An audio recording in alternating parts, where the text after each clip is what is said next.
think my advice to Sunak as Prime Minister would be don't do anything with the public, like buying a can of Coke or serving at a food kitchen, because you look so unnatural. Right, that's that. That's the cutlery. Let me get. We don't want you cutting me out.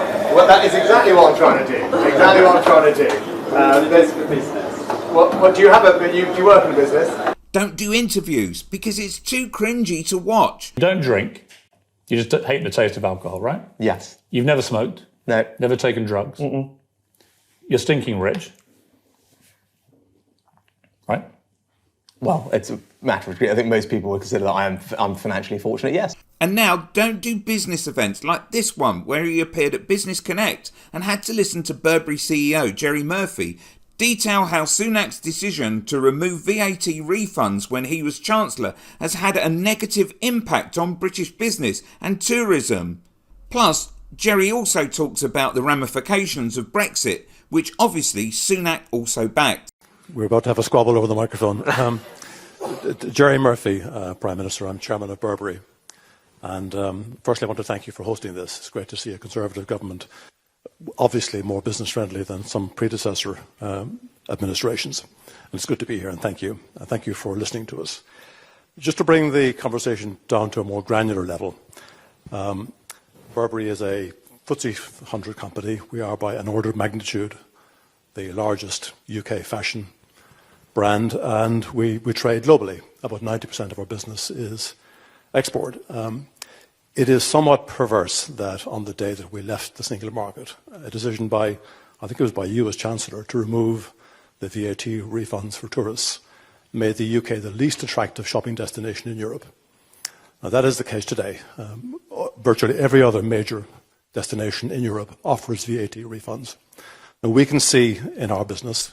OK, let's just stop it there for a second. Sunak is having to stand and listen, so that's why we've zoomed up on his face so you can experience his uneasiness.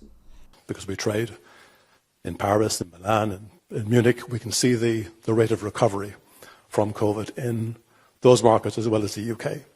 And the UK is by far the weakest recovery of all those major markets. We are actively exporting business as a result of that policy to our continental competitors. So I would ask you, in the spirit of making Britain a more competitive environment, in the spirit of fostering growth, and not just in the luxury industries, it knocks on to travel, to hotels, airlines, airports, to reconsider that decision. We told the Treasury at the time that we know our customers. We literally have their email addresses and phone numbers, and we could predict with some certainty what the behaviour would be if this policy was enacted. And so it's playing out. We didn't see much impact on our business for the last couple of years because there wasn't much tourism.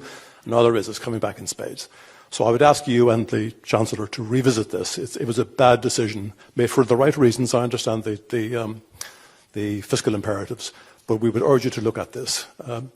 Leaving the EU has had a significant friction effect on trade, hopefully not forever for all the reasons you've mentioned, but it is the case today that it's a drag on growth. So we would ask you to look at this specific one. This is a spectacular own goal, and one that can be reversed by a decision from you or from the Chancellor. Thank you. Thank you. Well, that's why we're here. We're here to listen, right? When I had Jeremy's job, I made it a policy not to talk about tax policy live in front of lots of people, and I think he'd probably prefer it if I didn't do that either. But look, we'll take that away, and rather than rehash all the details for it now, I'm sure actually we can pick it up later in the day. But there were good reasons for it, and I think we'll happily see all the data because we're always happy to look at what's happening on the ground and see if things are panning out as we expected them to. So basically, Sunak doesn't answer the question here. He just goes on to say he's listening.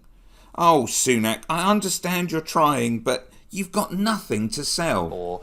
Or not. But your broader point, though, is an important one about listening and engagement. And hopefully you guys can see from today's event that we really take this seriously. I'm here, 20 other ministers from the government are here, and we're here all day because we want to listen. Click here for more Sunak being uneasy.